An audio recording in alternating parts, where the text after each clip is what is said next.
নমস্কার বন্ধুরা, আমার চ্যানেলে আপনাদের সবাইকে স্বাগত জানিয়ে আজকে চলে এলাম বাঙালির অত্যন্ত প্রিয় একটি রেসিপি নিয়ে, শুক্তো। নিরামিষ দিনে শুক্তো খেতে অনেকেই পছন্দ করে। শুক্তো বানানোর জন্য আমি এখানে কেটে নিয়েছি আলু, বেগুন, কলা, রাঙা আলু, গাজর, করলা আর সজনে। শুক্তোতে কলা, রাঙা আলু, সজনে, করলা মাস্ট। আরও যে সমস্ত সবজি আপনারা পছন্দ করেন সেগুলো দিতে পারেন। এবার প্রথমে কড়াই বসিয়ে দিয়ে দেব খানিকটা সর্ষের তেল। প্রথমে করলাটা ভেজে নেব। করলাগুলো দিয়ে হালকা করে ভেজে নেব। বেশি লাল করে করলাগুলো ভাজার দরকার নেই। শুক্তো রান্নার জন্য করলা কড়া করে ভাজবেন না, হালকা করে ভেজে নিলেই হয়ে যাবে। দেখুন আমার করলা ভাজা হয়ে গেছে। এগুলোকে এবার আমি উঠিয়ে একটি প্লেটে রেখে দেব। এবার ওই তেলেই দিয়ে দেব কেটে রাখা কলা। এই কলাগুলো আমাদের গাছের কলা, আর কলাগুলো খুব সুন্দর, একদম নরম, তাই আলাদা করে ভেজে নিচ্ছি। সব সবজির সাথে দিলে ভেঙে যাবে। আমার কলা ভাজা হয়ে গেছে, এগুলোকেও এবার আমি উঠিয়ে নেব। এবার দেব কেটে রাখা বেগুন। বেগুনগুলোও একটু ভেজে নিতে হবে, ঢাকা না দিয়ে এই রকম খোলা অবস্থাতেই বেগুনগুলো ভেজে নেব। 1 মিনিটের মতো সময় নিয়ে বেগুনগুলো ভেজে নিতে হবে। বেশি ভাজার দরকার নেই, ঠিক এই রকম ভেজে নিলেই হয়ে যাবে। দেখুন আমার বেগুন ভাজা হয়ে গেছে। এবার আমি এগুলোকে উঠিয়ে নেব। বেগুনগুলো উঠিয়ে নিয়ে এবার কড়াই দিয়ে দেব বেশ খানিকটা সর্ষের তেল। তেল গরম হয়ে গেলে বেশ কিছু বড়ি নিয়ে নিয়েছি, সেগুলো ভেজে নেব। এই বড়িগুলো আমার বাড়িতে বানানো, আপনারা বাজারে কেনা বড়ি দিয়েও বানাতে পারেন। বেশ একটু লাল করে বড়িগুলো ভেজে নেব। দেখুন বড়ি ভাজা হয়ে গেছে, এগুলো উঠিয়ে নেব। এবার ফোড়নে দেব তেজপাতা, শুকনো লঙ্কা আর রাঁধুনি। রাঁধুনি ছাড়া শুক্তো হয় না। সব কিছু একটু ভেজে নেব। বেশ সুন্দর একটা গন্ধ বেরিয়ে এলে এর মধ্যে কেটে রাখা বাকি সবজিগুলো দিয়ে দেব। ভালো করে মিশিয়ে দেব। সব সবজিগুলো ভালো করে মিশিয়ে নিতে হবে। সমস্ত সবজিগুলো ভালো করে মিশিয়ে নিয়ে এবার দেব স্বাদ মতো লবণ। আবারও সব কিছু ভালো করে মিশিয়ে নিতে হবে। লবণ দিয়ে সব কিছু ভালো করে মিশিয়ে নিতে হবে।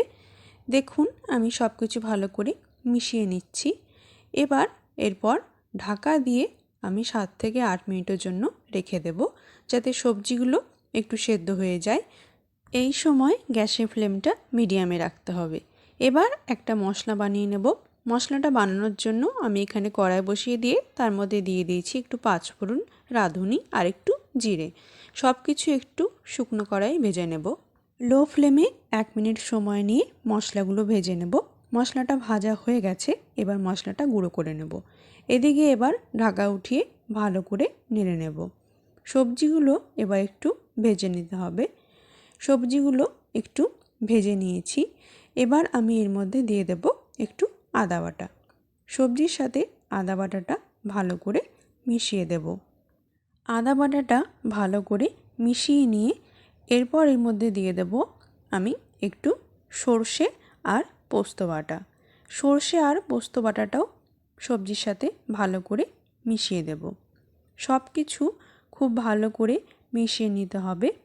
দেখুন আমি সব কিছু ভালো করে মিশিয়ে নিয়েছি। এবার এর মধ্যে একে একে দিয়ে দেব ভেজে রাখা বেগুন, ভেজে রাখা করলা আর ভেজে রাখা কলা। সব কিছু আবারও ভালো করে মিশিয়ে নিতে হবে।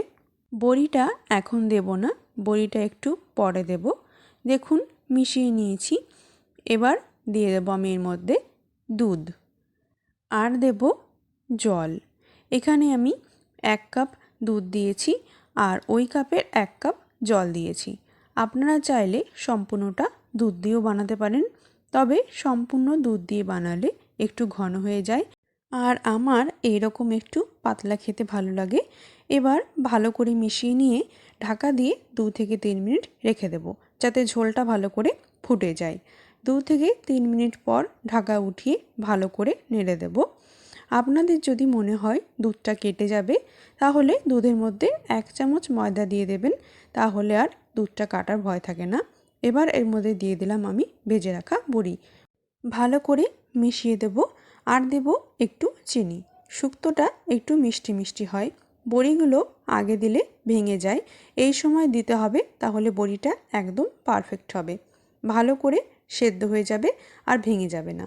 এরপর আমি যে মশলাটা ভেজে গুঁড়ো করে নিয়েছিলাম সেই মশলাটা দিয়ে দিলাম। ভালো করে মিশিয়ে নেওয়ার পর আবার ওই গুঁড়ো মশলাটা দিয়ে দিলাম আর দিয়ে দেব ঘি। ঘি দিয়ে গ্যাস বন্ধ করে 4-5 মিনিট ঢেকে রেখে দেব। তাহলেই তৈরি শুক্তো রেসিপি। নিরামিষ দিনে বা অন্য যে কোনো সময় এই রকম শুক্তো খেতে খুব ভালো লাগে। আমার আজকের এই রেসিপিটি আপনাদের কেমন লাগলো অবশ্যই কমেন্টে জানাবেন। ভিডিওটি লাইক করে আমার চ্যানেলটিকে সাবস্ক্রাইব করে পাশে থাকবেন।